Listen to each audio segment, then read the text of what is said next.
एक घर में एक बेटी ने जन्म लिया। जन्म होते ही माँ का स्वर्गवास हो गया। बाप ने बेटी को गले से लगा लिया। रिश्तेदारों ने लड़की के जन्म से ही ताने मारने शुरू कर दिए कि पैदा होते ही माँ को खा गई मनहूस।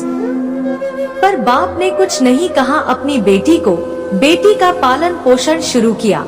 खेत में काम करता और बेटी को भी खेत ले जाता, काम भी करता और भागकर बेटी को भी संभालता। रिश्तेदारों ने बहुत समझाया कि दूसरा विवाह कर लो, पर बाप ने किसी की नहीं सुनी और पूरा ध्यान बेटी की ओर रखा।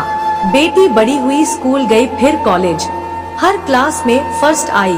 बाप बहुत खुश होता, लोग बधाइयां देते। बेटी अपने बाप के साथ खेत में काम करवाती, फसल अच्छी होने लगी। रिश्तेदार ये सब देखकर चिढ़ गए। जो उसको मनहूस कहते थे वो सब चिढ़ने लग गए। लड़की एक दिन अच्छा पढ़ लिख कर पुलिस में एसपी बन गई। एक दिन किसी मंत्री ने उसको सम्मानित करने का फैसला लिया और समागम का बंदोबस्त करने के आदेश दिए। समागम उनके ही गांव में रखा गया। मंत्री ने समागम में लोगों को समझाया कि बेटा बेटी में फर्क नहीं करना चाहिए, बेटी भी वो सब कर सकती है जो बेटा कर सकता है।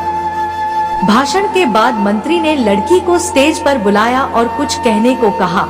लड़की ने माइक पकड़ा और कहा, मैं आज जो भी हूँ अपने बाबुल पिता की वजह से हूँ, जो लोगों के ताने सह कर भी मुझे यहाँ तक ले आए।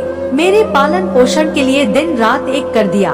मैंने माँ नहीं देखी और न ही कभी पिता से कहा कि माँ कैसी थी, क्योंकि अगर मैं पूछती तो बाप को लगता कि शायद मेरे पालन पोषण में कोई कमी रह गई। मेरे लिए मेरे पिता से बढ़कर कुछ नहीं।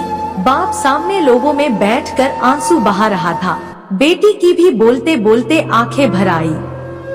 उसने मंत्री से पिता को स्टेज पर बुलाने की अनुमति ली। बाप स्टेज पर आया और बेटी को गले लगाकर बोला, रोती क्यों है बेटी, तू तो मेरा शेर पुत्र है। तू ही कमजोर पड़ गया तो मेरा क्या होगा। मैंने तुझको सारी उम्र हंसते देखना है। बाप बेटी का प्यार देखकर सबकी आंखें नम हो गई। मंत्री ने बेटी के गले में सोने का मेडल डाला। लड़की ने मेडल उतार कर बाप के गले में डाल दिया। मंत्री ने बोला, ये क्या किया? तो लड़की बोली, मेडल कोडोट उसकी सही जगह पहुंचा दिया। इसके असली हकदार मेरे पिताजी हैं। समागम में तालियां बज उठी। यह उन लोगों के लिए सबक है जो बेटियों को चार दीवारी में रखना पसंद करते हैं, पर ये फूल बाहर खिलेंगे अगर आप पानी लगाकर इन फूलों की संभाल करोगे।